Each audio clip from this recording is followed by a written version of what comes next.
Par exemple, lorsqu'on doit reporter des images à l'endroit là où s'est passé un accident. Et vous savez que par les règles de la déontologie, de l'éthique, vous savez qu'on ne doit pas tout diffuser. C'est-à-dire qu'il y a des images qu'on ne doit pas prendre comme ça et poster comme ça.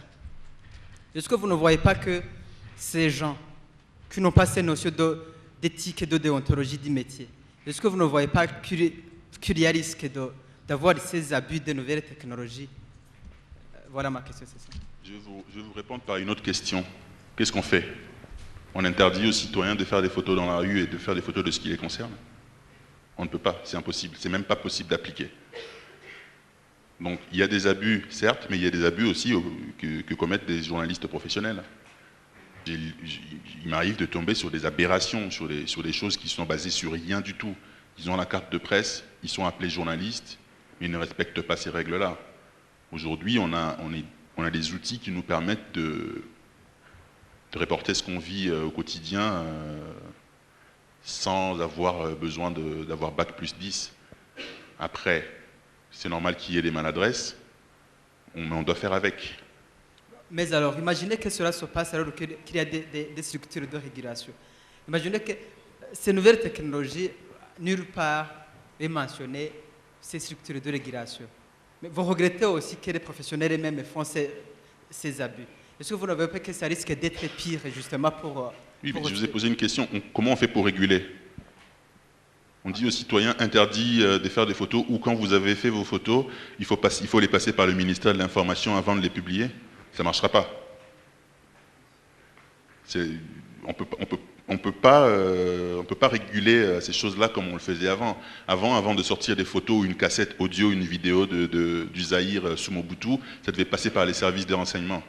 Tu étais journaliste, tu venais au Congo, tu allais à l'Agence nationale de renseignement, tu posais tes cassettes, ils les visionnaient les unes après les autres, ils gardaient ce qu'ils trouvaient subversif et puis ils te donnaient le reste. Ce n'est plus possible aujourd'hui. Avec mon téléphone, je peux prendre jusqu'à 16 gigas d'informations. Je vais passer à la douane, ils ne vont pas prendre le temps de regarder chaque téléphone et je peux sortir ce que je veux. Ça existe, on va devoir faire avec. Moi, je travaille beaucoup en ce moment sur la formation justement de citoyens ordinaires qui sont intéressés par l'information pour leur apprendre ces règles-là de déontologie. Il ne faut pas 10 ans pour apprendre que tu ne vas pas faire des photos de quelqu'un nu et les publier sur Internet. Il suffit qu'on te dise en une phrase et tu comprends ce que ça veut dire. Et ça va beaucoup plus vite. Et même l'apprentissage de ces outils est beaucoup plus facile qu'avant. On n'a plus besoin de passer 5 ans à l'école de journalisme pour apprendre à publier les informations. Ne s'intéresse plus qu'aux événements politiques parce que ça paye. Bon, vous n'avez pas du tout tort. C'est vrai ou c'est faux? Bon, je ne dirais pas que c'est vrai. Bon, c'est vrai, c'est également pas aussi vrai parce que c'est pas. Quand est-ce que vous êtes parti de Kinshasa? C'est pas. Hein? Vous êtes parti de Kinshasa depuis quand? Je suis parti, ça fait 4 ans. Je reviens 2 fois par an. Bon, je lis la presse congolaise tous les jours. Oui, je vous informe quand même qu'il y a des organes qui ont vu le jour à Kinshasa, qui se sont spécialisés dans la couverture de faits de société. Là, de ce point de vue-là, les Congolais sont quand même servis ces derniers temps. Je donne un exemple d'une chaîne de télévision qui a un programme très riche, suivi, Kinshasa Makambo, qui peint pratiquement toute la société quinoa, tout ce qui est vécu dans Kinshasa, comme les photos que vous avez pu illustrer là-bas. Bon, je me dis comme quelqu'un vous avait dit, vous trouvez toujours ce qui n'est pas bien à diffuser pour présenter l'image de la RDC de cette façon-là. Donc je voulais justement vous apaiser en vous disant qu'aujourd'hui, quand même en République démocratique du Congo, il y a des organes qui fournissent énormément d'efforts pour exprimer ce que la population pense, faire voir les difficultés de la population aux autorités. C'est là ce que je voulais vous dire. Mais je suis content, hein. Moi je ne demande que ça. Hein. Ça fait des années que je demande que les journalistes arrêtent de traîner dans leur rédaction et de traîner avec les ministres et les parlementaires et s'intéressent enfin aux... Oui, c'est que vous avez dit là, je vous donne raison. J'avais dit tantôt, vous avez raison, parce que vous connaissez nos organes de presse. Nous vivons de ça. Il n'y a pas de subventions. Alors, comment on va payer un journaliste qui travaille? On va peut-être revenir maintenant sur le sujet vraiment de la participation des citoyens. Oui. Peut-être une autre question. Merci. La question que j'ai, j'aurais dû la poser plus discrètement. Mais j'ai envie de vous demander, après votre présentation, est-ce que vous aurez quelques 3 minutes d'énergie pour m'apprendre à créer mon blog? Il n'y a pas de problème. Pour tous ceux qui le veulent, on peut prendre un petit moment pour... ça prend 5 minutes, hein, pas plus. Voilà. On nous avait dit qu'il y avait un journaliste très pauvre et qui est devenu millionnaire grâce à son blog. Et vous? Avant de quitter le Congo, j'avais pris un risque énorme. J'ai démissionné de la radio Okapi au mois de mars 2008 et j'ai quitté le Congo au mois de juillet. Et pendant tout ce temps-là, j'ai vécu avec l'argent de mon blog. En fait, je ne vous ai pas raconté une petite histoire, c'est qu'un jour, je suis allé couvrir la campagne électorale à la Fikine, à Kinshasa. Je me suis fait voler mon appareil photo. Ils m'en ont acheté un meilleur à chaque fois. Et vers la fin, avant de partir du Congo, je recevais de l'argent des gens que je ne connais pas, des gens qui, des fois, qui ne me donnaient même pas leur identité et qui me disaient c'est vraiment bien ce que tu fais, $100.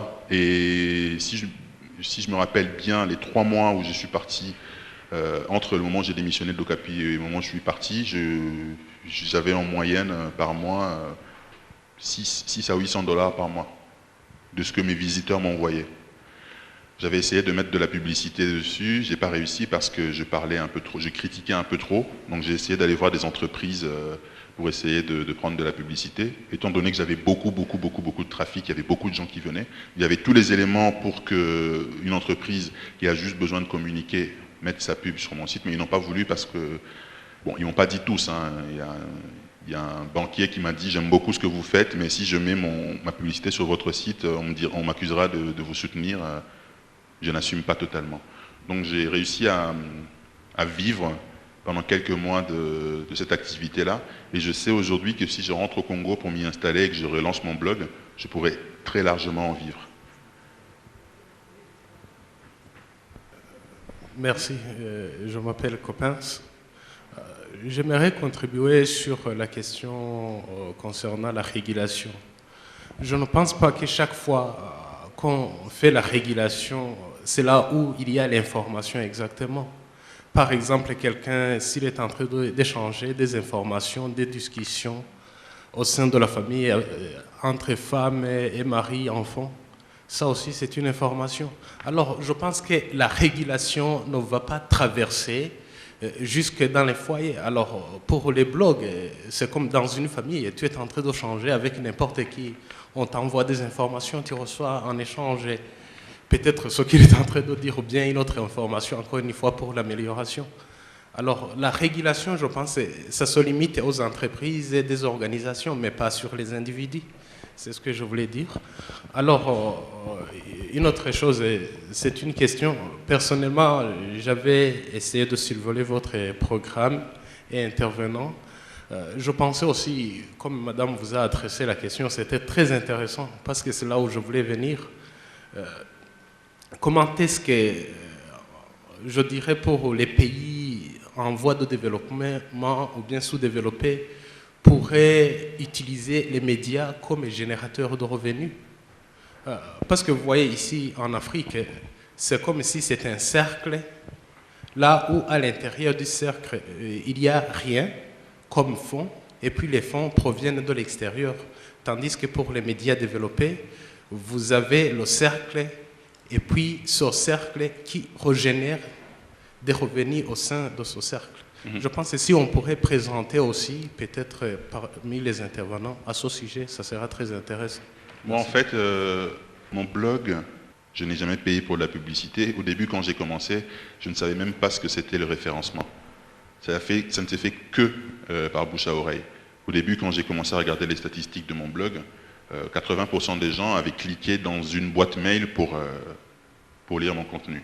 Et une fois qu'on s'est fait sa réputation, la régulation, en fait, sur le web se fait différemment.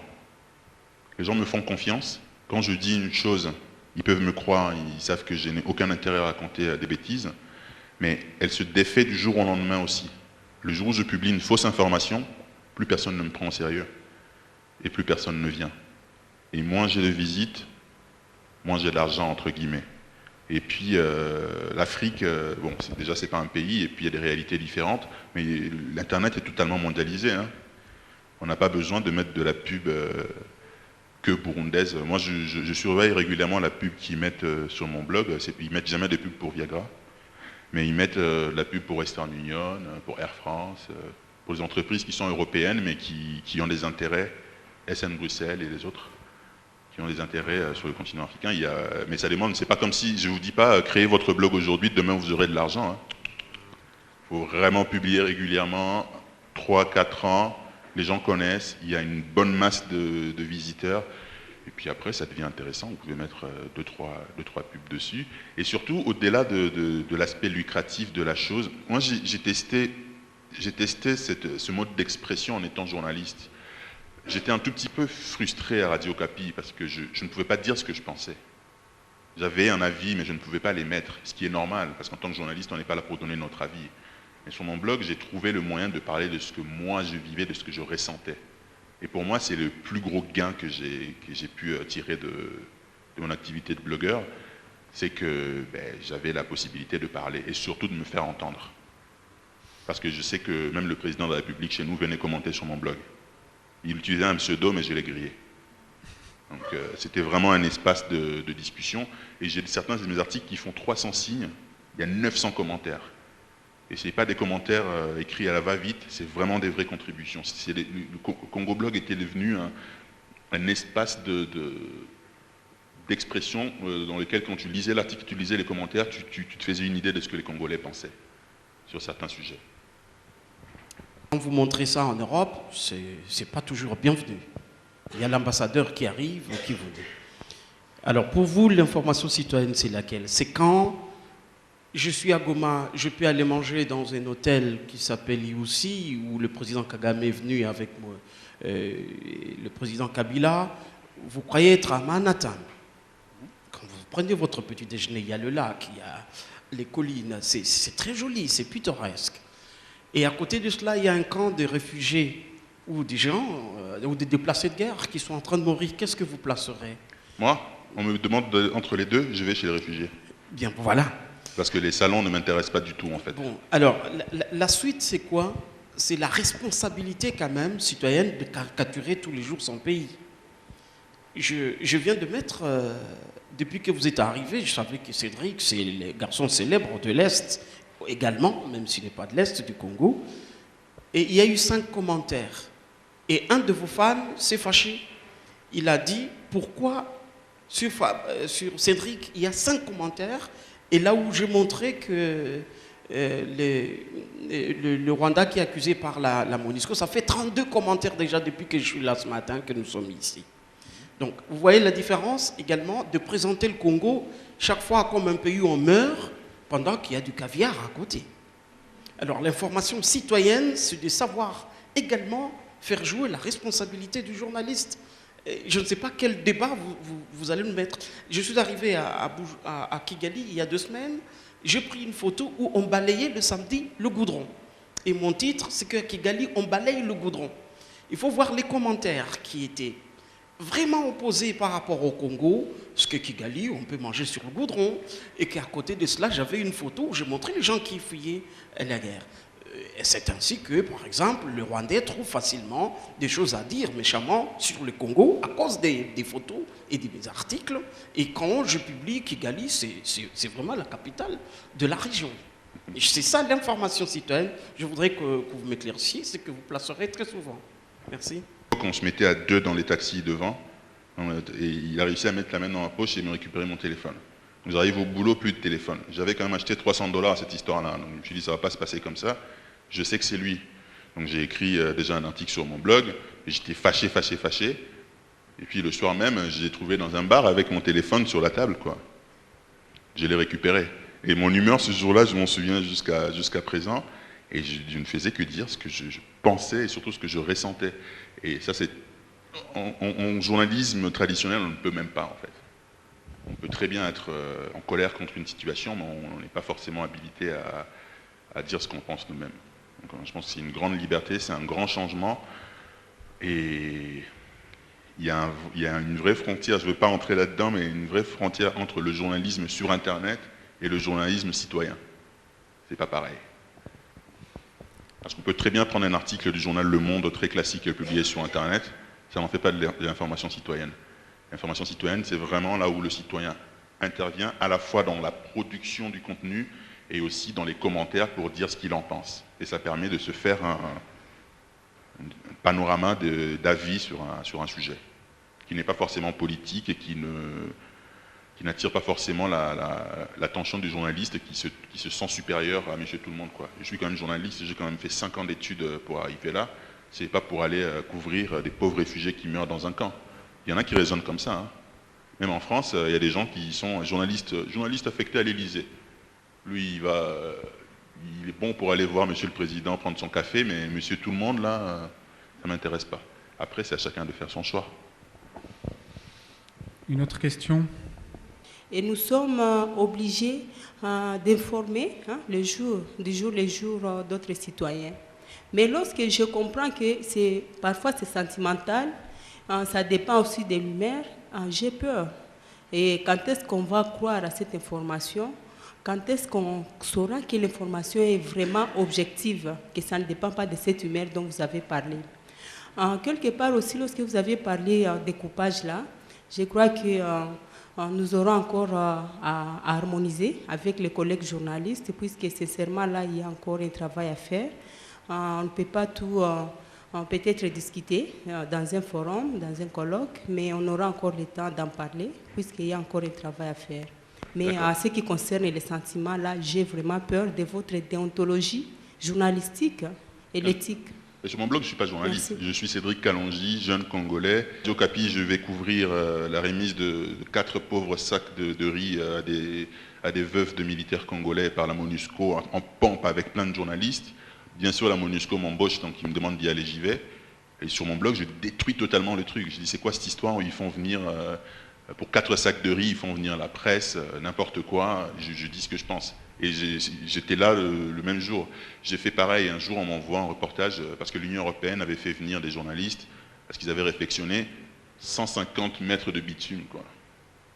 Moi, j'arrive, déjà, je ne couvre pas ça. J'appelle mon rédacteur en chef, je lui dis, attends, moi, je ne fais pas ça comme information.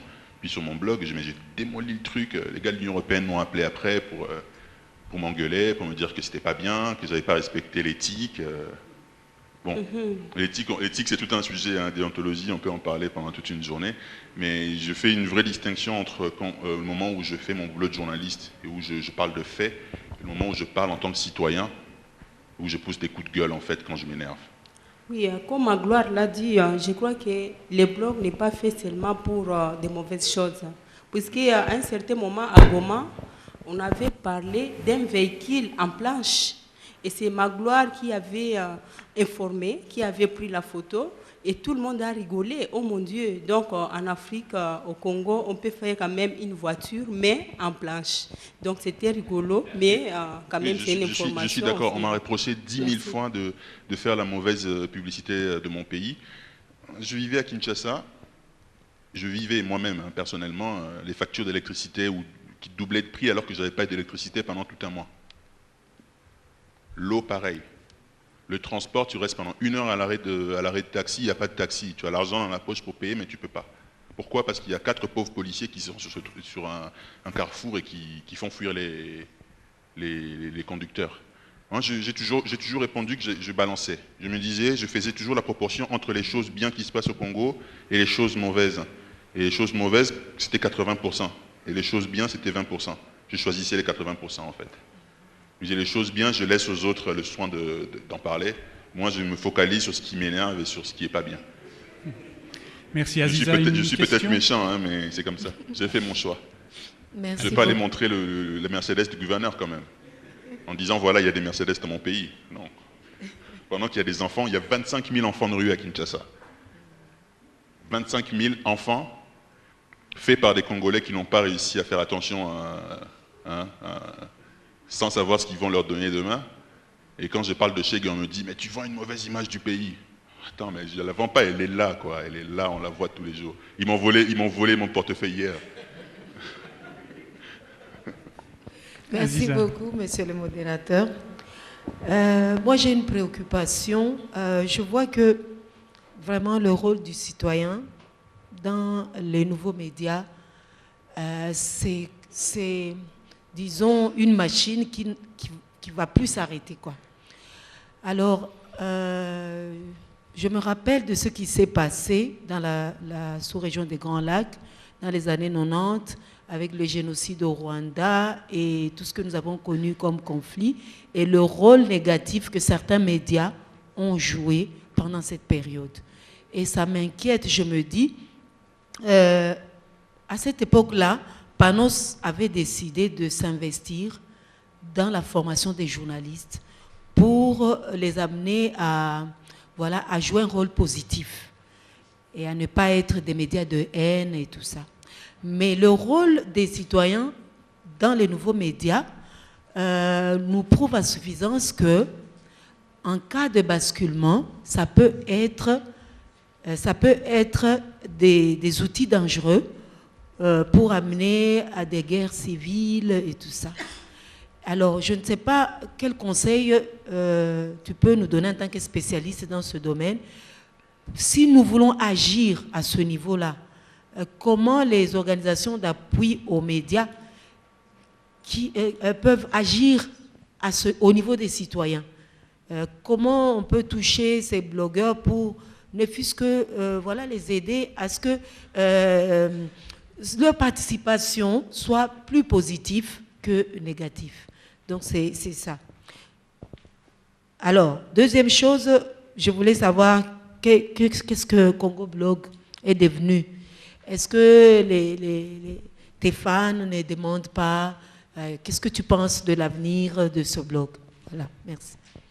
Donc, pour la première préoccupation, c'est vrai que il y a une notion de responsabilité quand on se lance autant sur ces médias qu'on appelle citoyens et sur les médias plus traditionnels. Mais je vois déjà qu'il y a pas mal de choses qui se font. Hein. J'ai vu un site que Panos, sur lequel Panos travaille, On des Grands Lacs, qui est, moi j'appelle ça un blog, mais c'est un site en fait sur lequel on publie pas mal de choses. Il y a des choses qui sont faites pour aller dans ce sens-là, mais ça ne s'arrête pas. La formation dans ce domaine-là, elle est continue. Et puis après, il y a aussi une histoire de responsabilité personnelle. Moi, je connais plein de journalistes au Congo qui ont eu 10 000 formations avec 10 000 organismes différents, mais qui ne changent pas toujours leur façon de travailler. Ils iront toujours transmettre d'une certaine manière des messages haineux ou être à la base. Ils ne réalisent pas forcément la responsabilité que c'est d'être journaliste et d'avoir un aura, de parler et de savoir que les gens vont écouter ce que je dis. Après, il y a un journaliste, le fondateur de Rue 89 que je présentais tout à l'heure, qui dit souvent la beauté d'Internet, c'est qu'on apprend en marchant. On vient de découvrir, on a découvert il n'y a pas très longtemps cette technologie. Moi, j'ai commencé à surfer sur Internet en 2001. Aujourd'hui, je gagne ma vie grâce à Internet. C'est tout un apprentissage, j'apprends tous les jours. Je disais hier, quand je me déconnecte pendant une semaine, j'ai l'impression de ne plus rien connaître, parce que ça évolue tellement, il y a tellement des choses qui sortent, il y a tellement des choses à tester que je teste de nouveaux services tous les jours. Et je prends quand même la responsabilité, parce que je sais que les gens m'écoutent, je sais que les gens me font confiance, et que le jour où je raconterai quelque chose d'un peu déplacé, ils ne me feront plus confiance, ils ne viendront plus me lire. Donc ma réputation, je sais qu'elle s'est faite sur Internet très vite, et qu'elle peut se défaire du jour au lendemain si je raconte des bêtises.